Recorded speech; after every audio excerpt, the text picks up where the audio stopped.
We're always moaning about car prices going up and up, but Renault is actually putting its prices down. This is the new Renault Captur, and believe it or not, it is going to be cheaper than the model it replaces. Prices are expected to start at about £21,000, which when you consider that a Skoda Kamiq costs at least 24k, and prices for the Ford Puma start at almost £26,000, that makes this look like a bit of a bargain. Now, technically, this is a facelift rather than an all-new model, but it's a pretty big facelift. This front end looks completely different. So, the nose of the Captur is now far more vertical, the bonnet is higher up and it's more horizontal, and that just helps the Captur look bigger and more imposing, more like an SUV basically, whereas the previous generation model looked like a jacked up Clio with some black plastic wheel arch trims. Anyway, all versions of this new car get full LED headlights, and as with the new Clio that was launched last year, the LED daytime running lights are this half diamond shape down here that are inspired by the Renault logo. Round the back, the changes aren't quite so dramatic, but these rear light housings are now transparent, so you can see the light units underneath. You've got the new Renault badge, of course, and this rear diffuser has been redesigned as well. Now, choosing an engine for your Captur isn't that daunting because there are only two options. The cheaper is a 1 litre petrol called the TCE90, and that comes with a 6-speed manual gearbox. It isn't that powerful, it only has 90 brake horsepower, and fuel economy is respectable rather than amazing at about 48 mpg. The second option is what you see under here. It's a 1.6 litre hybrid with a 4-speed automatic gearbox. Now, on paper, this looks much more compelling because it's much more powerful. It has 141 brake horsepower and fuel economy is much better as well. Officially, this can average just over 60 mpg. But the hybrid is going to be quite a lot more expensive. Assuming you're comparing the same trim levels, then expect to pay around £3,500 more for this than you would the regular petrol version. So if you're only buying the hybrid to save money on fuel, then it's worth considering that you'd need to do around 120,000 miles based on today's fuel prices and the official economy of both engines just to break even. And it's the same story for PCP buyers as well. Because of the higher monthly payments for the hybrid, you're unlikely to ever break even. There's another reason you might want to steer clear of the hybrid as well, and I'll tell you about that a bit later on. Now, I mentioned trim levels, and there will be 3 to choose from in the UK. There's Evolution, Techno, and then at the top of the range, Esprit Alpine, which is what this car is. Exact UK specs haven't been officially confirmed, but Evolution is likely to get you 17-inch alloys, keyless entry, automatic air conditioning, and rear parking sensors with a rear view camera. Techno trim is also worth considering because the price premium isn't likely to be that high, but you get bigger 18-inch alloys, a gloss black finish on the lower body and belt line, roof bars, and several interior and practicality upgrades that we'll run you through later. Esprit Alpine trim is harder to recommend because it's only available with a hybrid engine, so expect to pay in the region of £28,000. Yes, you get bigger 19-inch alloys and sportier styling touches, including front and rear skid plates, but we think the Captur represents better value lower down the range, where it makes a lot of rival small SUVs look positively overpriced. If you do go for Esprit Alpine trim, then you get two-tone paint as standard, and that just means you get a black roof and black door mirror housings. You can have that on Techno trim as well, you'll just have to pay extra. As for the main body of the car, you can have that in 6 different colours. There is Arctic White, Oyster Grey, Diamond Black, Ceramic Grey, Flame Red, and Iron Blue, which is what this car is. Now, Renault's strapline for the new Captur is that it's a car for living, and to be honest, we're not entirely sure what that means, but perhaps they actually mean that it's a car for living in, because on paper, the boot is absolutely huge. So, Renault quotes a figure of 536 litres below the passenger shelf and with the rear seats up like they are now. You can, of course, fold them down in a 60-40 split like you can in pretty much every other small SUV. And 536 litres is absolutely huge by class standards. So for context, a Ford Puma has a 456 litre boot, a Nissan Juke 422 litres. In fact, on paper, the Captur has a bigger boot than a Volvo XC60, which is obviously a much bigger and more expensive SUV. However, there are 2 pretty big caveats that we need to talk about. So firstly, that figure is assuming you go for the regular TCE90 petrol. If you go for the hybrid version, then you immediately lose almost 100 litres of space, or 25% of the boot, because the battery means the boot floor is quite a bit higher. And whichever engine you go for, then those figures are still pretty optimistic because of a clever feature that this car has that very few other small SUVs do, and that is sliding rear seats. So The figure of 536 litres or 440 litres, depending on which engine you go for, is assuming you've slid the seats all the way forwards. And if you do that, your rear passengers really won't thank you. If you slide the seats all the way back, then the literage drops to 422 litres or 326 litres, depending again whether you're going for the regular petrol or the hybrid version. So the answer to how the Captur stacks up for boot space really is, it depends. Although on the plus side, all versions do have a nice square boot and you get a height adjustable boot floor, assuming you avoid the entry level trim. Although on this particular version, it's pretty pointless because there's a space saver spare underneath. Now, as I mentioned, anyone sitting in the back really won't thank you if you've slid the rear seats all the way forwards, as I will now attempt to demonstrate. Now, admittedly, I'm just over 6 feet tall and the seat in front is set up for my driving position, but any taller teenager or adult is going to struggle in here for knee room. So let's slide these seats back, and they go back by up to 16 centimetres. That's better. And at this point, as you can see, I've got quite a lot of legroom actually, good space for my feet under the seat in front. And although headroom isn't brilliant, this car does have a sunroof, and the sunroof obviously has to slide back into this section of the roof, so that probably lowers the ceiling a little bit. But as I say, not bad at all. And of course, you don't have to slide the seats all the way forwards or all the way back. You can just shift them forward slightly if you need to put an extra tent in the boot for a family holiday or something like that. Now, the Captur isn't the only small SUV with sliding seats. You can get them in a Volkswagen T-Cross, for example, but it's pretty rare in this class, and it definitely adds an extra layer of flexibility.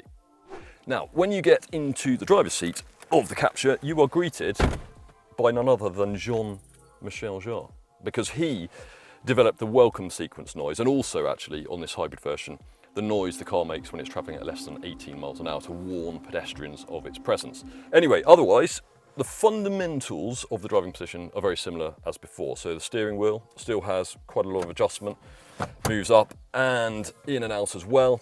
And you do feel like you're a little bit higher up than you do in some small SUVs like the Skoda Kamiq, although this isn't a particularly high driving position by SUV standards, of course. The seats do have quite a lot of side bolstering, so they hold you in place well when you're going around corners, although I would say you could do with a little bit more lower back support, because we've been driving for a few hours already today, and I do wish there was a bit more support in the lumbar region. Anyway, interior quality is a bit mixed. So this is not a class-leading interior. This is not a Volkswagen T-Cross even, let alone something like an Audi Q2. But remember, this is likely to be one of the cheapest small SUVs you can buy. And when you consider that, then the interior is actually pretty decent. So you've got some soft touch materials up here on the dashboard. There are also a lot of recycled materials in the Captur as well. There is no leather or chrome in any version, and that's part of Renault's aim to remove animal-derived materials from its interiors by 2025. So in this Esprit Alpine version, you get some sportier touches, so you get some blue stitching on the seats, on the steering wheel here, on the dashboard as well. You also get some blue on the seat belts, an Alpine logo on the back of the seats, and also some French flags on the seat here and on the dashboard as well. Relatively small things, but they do just lift the interior a little bit, make it feel a little less bland and grey. What is new is this infotainment system. So all versions of the Captur get this 12.4-inch touchscreen as standard, and it's really good actually. It's nice and high up on the dashboard, easy to reach, particularly because it's angled slightly towards the driver, and it's very responsive. The graphics are crisp, and the operating system. Now, of course, there are better infotainment systems in the wider world, but by small SUV standards, I would say this is actually one of the best. On this car, it's a Google-based system, so it has Google Maps for navigation and Google Assistant, which is one of the best voice control systems out there. The only thing is that you probably won't get that on the cheapest trim level in the UK. As I said earlier, exact UK specs haven't been confirmed, but it's likely that the range-topping trims and possibly Techno as well will get this Google-based system. So that is a reason for not going for the cheapest trim level. But whichever Captur you go for, you will get wireless Apple CarPlay and Android Auto, so that's a good thing. And you'll also get a wireless phone charging pad. Storage, very good in the Captur. Renault very precisely actually says there is 24.7 litres of storage around the Captur's interior. So you've got a tray here. Below the touchscreen, you've got another one just in front of the gear lever. That's useful for throwing your phone or a pair of sunglasses. There's a small tray down here, which is perfectly shaped for the key. So I can put that in there now. There's another tray under this floating center console, 2 cup holders, and some hidden storage under the central armrest. On top of that, you've got some very decent sized door bins. It's a very hot day here, 35 degrees at the moment, so I've got 2 cartons of water and they fit in there absolutely fine. And you've also got a huge glove box. Look at the size of that. One of the biggest glove boxes I've seen. Now, Renault has come in for quite a lot of criticism in recent years for its attitude towards safety, particularly by Euro NCAP, for doing things like removing airbags from the Zoe during a facelift, and also for the relative lack of safety aids on its budget Dacia models. But there is apparently a new human-first safety program that Renault has introduced, and the Captur has benefited from that. So it says, and I quote, that the new Captur is on a par with the best for both passive and active safety. Now, of course, it would say that, wouldn't it?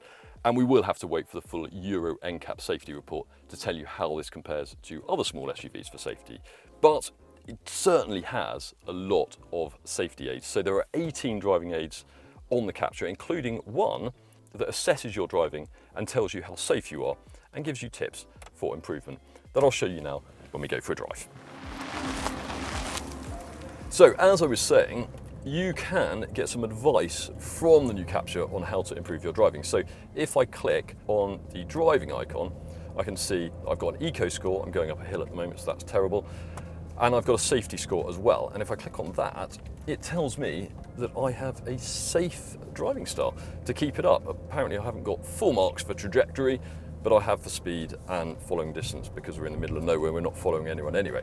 Now, obviously safety is very important in any car, but some drivers do find the constant interference, tugging at the steering wheel by the lane keeping assistance systems, and the constant bonging from the speed limit warning quite distracting in itself. So Renault has fitted a 1-button system to turn off up to 5 of the safety aids. So you can turn off the lane keeping assistance and you can turn off the speed limit warning by pressing 1 button here. You don't need to delve into submenus into the infotainment system to do that. So that's a good thing. And you might be thinking, well, why would you want to turn off the speed limit warning? You shouldn't be speeding anyway. Well, yes, in theory that's true, but these systems are not 100% accurate. So quite often the car will think that the speed limit on the road you're driving down is lower than it actually is. And at that point, you've got constant bonging, and really it's quite annoying. So it's useful, you've got 1 button here that I can just press and switch that system off. Now the rest of the car. So Renault has said that it has made the new Captur more dynamic, which I think means it's more sporty than it was before. In fact, this hybrid version has new shock absorbers as well, but really this isn't one of the sportiest cars in this class, far from it actually.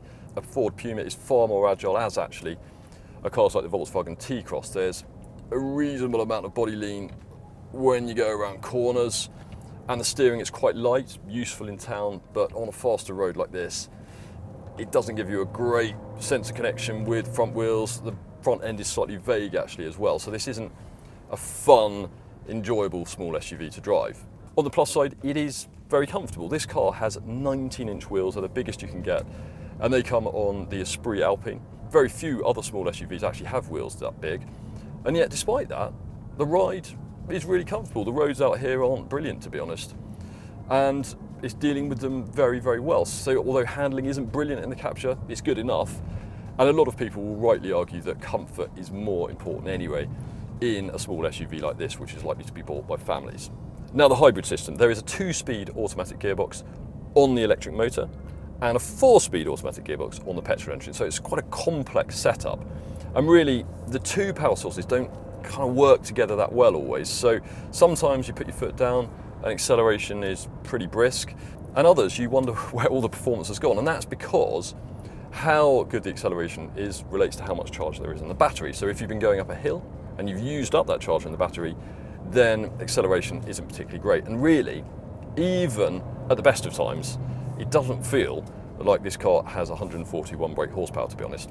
Now the regular petrol, TC90, that as I said earlier, we haven't tried yet, that is even slower on paper, but the difference isn't huge. The only reason, as I said earlier, that you probably wouldn't want to go for the petrol is because you can only have a 6-speed manual gearbox, whereas this has an automatic. So, although the Captur isn't the most exciting small SUV to drive, it's comfortable, it's practical, and it looks like it's going to be very well priced as well. Thanks for watching. Let us know what you think about the new Renault Captur by leaving us a comment below. If you want to watch another video, click there. And to find out lots more information about the new Captur, head over to whatcar.com where you'll read our detailed written review. And you can do that by clicking there.